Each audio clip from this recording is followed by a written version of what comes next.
The highway stretched endlessly before David, nothing but a black ribbon cutting through miles of trees and empty farmland. His phone had died 2 hours earlier, and the only sound inside his car was the hum of the tires rolling against the asphalt.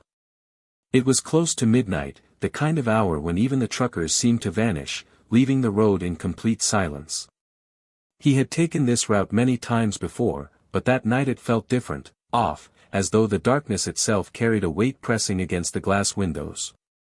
The headlights barely cut through the thick shadows, and every so often, he thought he saw something shift along the tree line, only for it to melt away when he blinked. David rubbed his eyes, trying to shake off the fatigue, but then he noticed something that snapped him wide awake. Up ahead, standing right at the edge of the highway, was a figure. Not moving. Not hitchhiking. Just standing there, facing the road, as if waiting for him to arrive. David slowed, his instincts screaming to keep driving, but the figure made no effort to move aside. The closer he got, the clearer it became that this wasn't just some lost traveler. The clothes looked outdated, ragged, almost like something from decades earlier. A pale face reflected in the glow of the headlights, eyes wide and unblinking. David's grip tightened on the steering wheel. He swerved slightly, giving the figure space, but as he passed, he dared to glance into his side mirror. His stomach dropped. The figure wasn't by the side of the road anymore. It was standing in the middle of the lane, watching his car drive away. Heart racing, David pressed harder on the gas. He told himself it was just his tired mind playing tricks, but his gut knew better. The highway felt endless, stretching into nowhere. Every few minutes, he checked the mirrors, convincing himself the road behind him was empty. But then, in the glow of his taillights, he saw it again, just for a split second. That same figure, standing far down the road, perfectly still, as though it had been there all along. His throat went dry. He knew he hadn't passed anyone else, hadn't seen another car, yet somehow the figure was closer each time he looked back. The steering wheel trembled under his sweaty palms, and he debated pulling over, maybe calling for help from the next gas station. But a cold dread settled over him. Something inside told him that stopping would be a mistake. That whatever was watching him was waiting for that exact moment.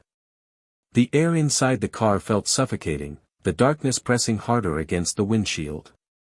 He turned the radio dial just to break the silence, but all he got was static, as though the night itself had swallowed every signal.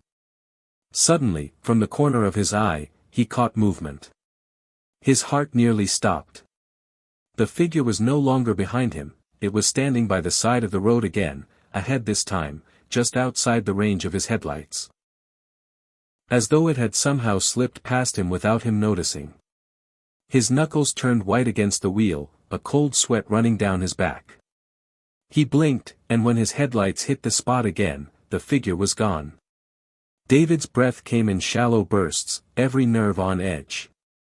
The miles between towns in that stretch of highway felt like hours, and he wondered if he'd ever see another human being again.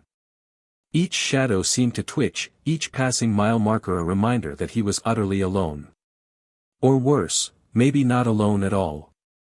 And as he leaned forward, squinting into the endless black, the horrible realization settled deep in his chest: no matter how fast he drove, the road wasn't empty. Something was traveling with him, just out of reach, waiting for the right moment to reveal itself. David gripped the steering wheel tighter, his pulse hammering against his temples as the yellow lines on the road blurred past him. Every instinct told him to turn around, to find another route, but the highway was straight, unbroken, and surrounded by nothing but woods that seemed darker than any night he'd ever seen. It wasn't just emptiness anymore, it felt alive, like the trees themselves were leaning closer, listening, waiting. He cracked his window to let in the cool night air, hoping it would clear his head, but even that was wrong. The breeze was icy, unnaturally sharp, and it carried with it a faint smell, damp earth and rot, like something buried had been dug up. The farther he drove, the more impossible it became to shake the feeling that someone, or something, was inside the car with him. He resisted the urge to look at the passenger seat, because he knew, deep down, that if he did, he might see someone sitting there. His skin prickled, and the tiny hairs on his arms rose as the static from the radio deepened into a low hum, pulsing faintly in rhythm with his heartbeat. He twisted the knob to shut it off, but the hum didn't stop. A flash of movement outside yanked his attention back to the road. Just ahead, on the shoulder, that same pale figure stood again. David's chest tightened. This time, it wasn't still. Its head twitched violently, like it was trying to snap itself upright, jerking side to side as though its neck had been broken. The sight froze him in place, and before he could react, the figure leaned forward and stepped into the middle of the lane, forcing David to slam on the brakes. The tires screeched, the car fishtailed, and he nearly lost control as the figure vanished in the glare of the headlights. When the car finally stopped, David's hands were shaking so badly he could barely keep his grip on the wheel. The road in front of him was empty again, completely empty, as if nothing had been there at all. His chest rose and fell in shallow gasps, the silence outside thicker than ever. He thought about turning back, but the idea of facing that endless stretch of black road behind him was worse. His only option was to keep moving forward, so he pressed the gas slowly, heart pounding, his eyes darting between the road and his mirrors. The glow of the dashboard illuminated his face, and that was when he noticed it. In the reflection of the windshield, just above his shoulder, there was the faint outline of another face. David froze, refusing to turn his head. The reflection was pale, too pale, its features slightly distorted, its eyes impossibly dark. He blinked, and the image was gone. He forced a nervous laugh under his breath, trying to convince himself he'd imagined it, that exhaustion was playing tricks on him. But the laugh died quickly. A sound rose from the back seat, soft and deliberate, like the shift of fabric, or the weight of someone leaning forward. David's blood turned cold. He didn't look back. He couldn't. His mind screamed for him to floor the gas and keep his eyes on the road, and that's exactly what he did.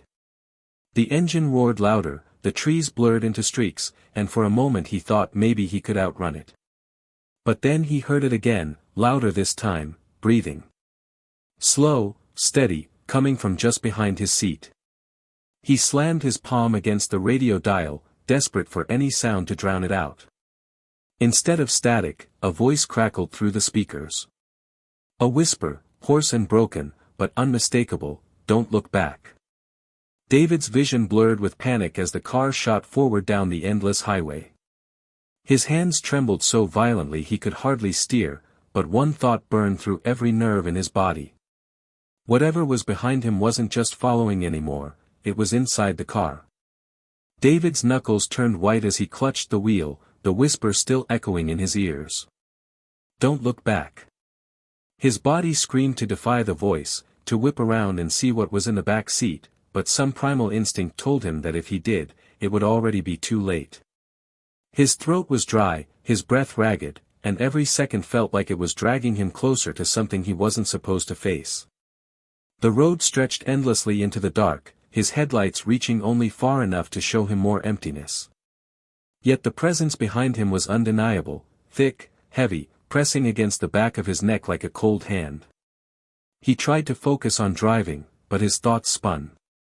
He wondered if he'd fallen asleep without realizing it, trapped in a nightmare too real to shake. Maybe none of this was happening at all. But the smell told him otherwise. It had grown stronger, damp, earthy rot, like old leaves, and something sour beneath it, almost metallic, like blood. The stench filled the car, coiling around his throat until his stomach churned. He fumbled for the window controls, but when the glass slid down, the smell didn't leave. If anything, it grew thicker, as though the night itself was exhaling it into the car. The breathing behind him shifted. No longer steady. Faster. Closer. He pressed the accelerator, desperate to outrun the impossible, but a chilling realization sank in: whatever had entered his car wasn't bound by speed or distance. He gripped the wheel harder, his eyes wide as he whispered to himself, "Just get to a town, get to people, anything." His words felt small, swallowed by the heavy dark. A flicker of light ahead made his chest surge with hope. Headlights. Another car. He blinked hard, afraid it was another trick of exhaustion, but the glow grew brighter until a pair of beams pierced the darkness from the opposite direction. Relief washed over him like warm water. He wanted to flash his brights, to signal, to scream for help, but as the other vehicle drew close, his relief shattered. The car passing him was old, far too old to still be running, its rusted body barely holding together, one headlight flickering like a dying bulb. Inside, David caught a glimpse of the driver. His heart nearly stopped. The figure at the wheel had the same pale, expressionless face as the one that had been watching him from the roadside. Its dark eyes locked onto his through the glass, unblinking, and for a split second David swore he saw another shape in the passenger seat, hunched and still. The moment the vehicle passed, the road behind him was swallowed in black once more, no trace of taillights. David's chest tightened. He glanced into his rearview mirror, bracing himself. His blood ran cold. The same old car that had just passed him was now following close behind, headlights glaring in the mirror, far too close for comfort. His pulse thundered in his ears.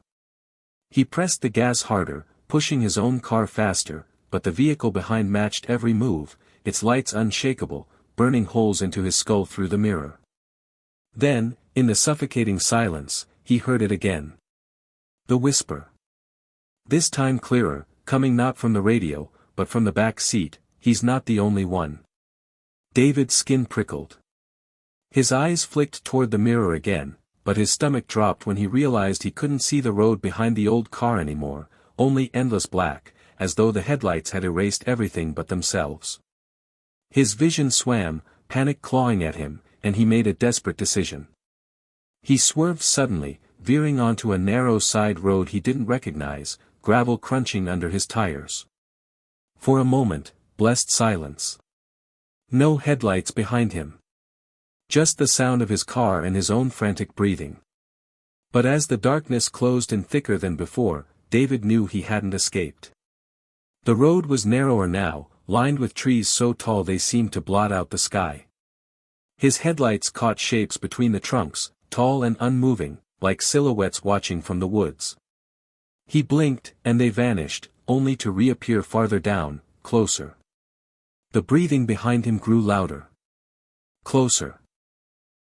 And when his eyes flicked unwillingly to the mirror one last time, he saw not one, but many pale faces staring back at him from the back seat, their black eyes wide, their mouths stretching slowly into smiles that didn't belong to anything human.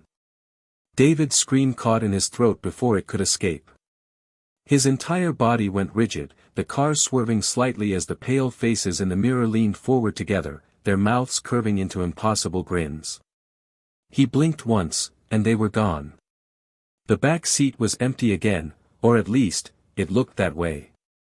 His hands shook violently as he gripped the wheel, but deep inside, he knew he wasn't alone. The silence behind him was worse than the breathing. It meant they were waiting. The side road twisted endlessly through the woods, the headlights barely pushing the darkness back. The trees loomed so close now that their branches clawed at the edges of the car, scratching faintly against the metal as if trying to peel it open. David's chest tightened with every curve, his heart slamming like a drum inside his ribs. He tried to steady his breathing, to think rationally. Maybe if I just keep driving, I'll hit a town. A gas station. Anything.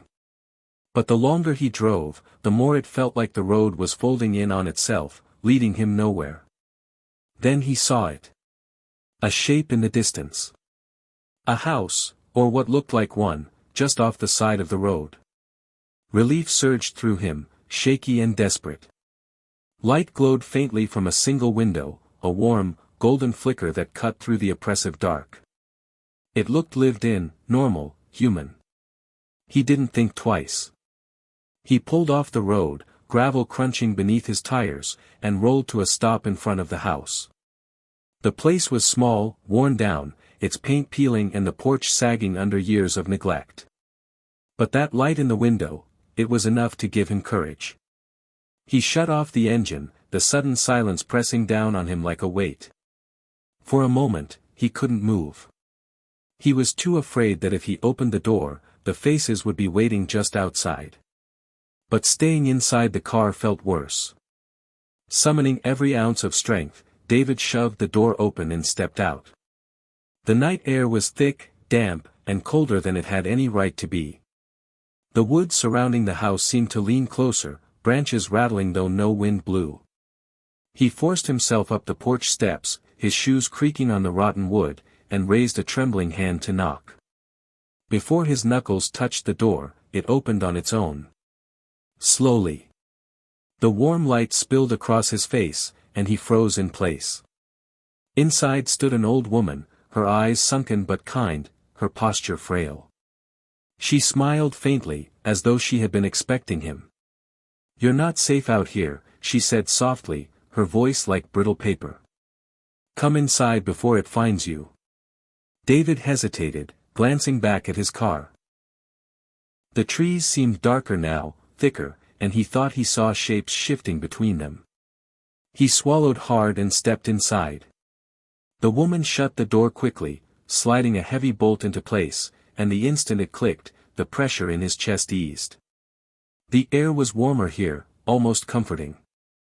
The smell of wood smoke and herbs replaced the rot that had clung to him on the road. The living room was cluttered but cozy, an old rocking chair, stacks of yellowed books, candles flickering in every corner. David's voice trembled as he spoke. "There's something out there. It's been following me." The woman nodded slowly, her eyes unreadable. "I know. It's been on this road a long time. It waits for the lost ones. The tired ones. Once it sees you, it doesn't stop." Her words sent ice through David's veins. He sank onto a worn sofa, his hands buried in his hair. "What do I do?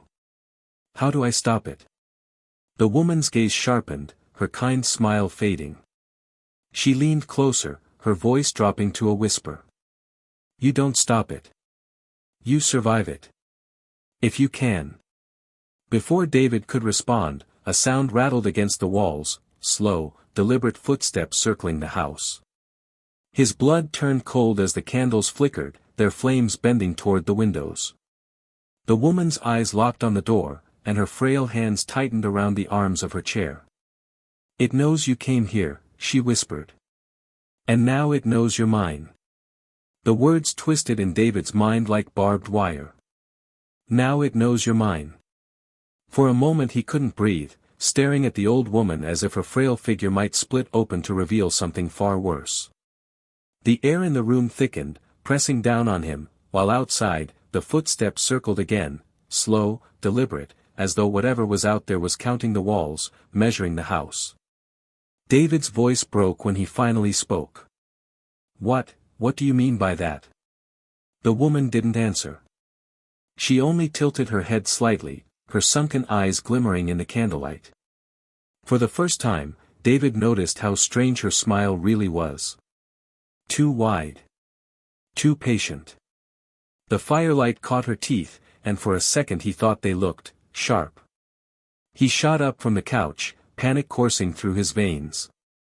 I should go. I can't stay here." He turned toward the door, but the woman's frail hand moved faster than it should have been capable of. Her bony fingers clamped onto his wrist like iron, and David froze. The skin of her hand was ice cold, and beneath it, he felt a faint vibration, like the hum of static from the radio earlier. "You can't leave now," she whispered, her lips curling back in that too wide grin. "It's already chosen you. All you can do is choose where it takes you from." Before David could yank himself free, the windows shuddered violently. Something dragged along the glass, long claws scraping slow, deliberate lines. His stomach twisted as the sound dug into his ears, high-pitched and shrill, like nails across metal. The woman's grip loosened, and David stumbled back, heart racing, eyes locked on the shadows flickering just beyond the glass. He couldn't see faces, but he felt them, dozens, pressing against the thin barrier, watching. The old woman rose from her chair, her movements jerky, unnatural, as if her joints bent wrong beneath her skin. She turned toward the door, her voice suddenly not frail at all but deep, layered, almost two voices speaking at once. You can't run from the road. It always brings you back. David bolted. He lunged for the door, unbolting it with fumbling, frantic hands. The second the lock gave way, a cold wind slammed into him, blowing out half the candles. He didn't care.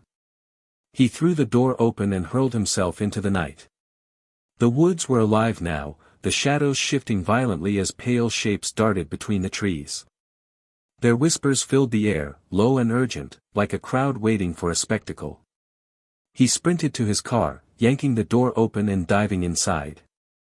His hands shook so hard he barely managed to jam the keys into the ignition.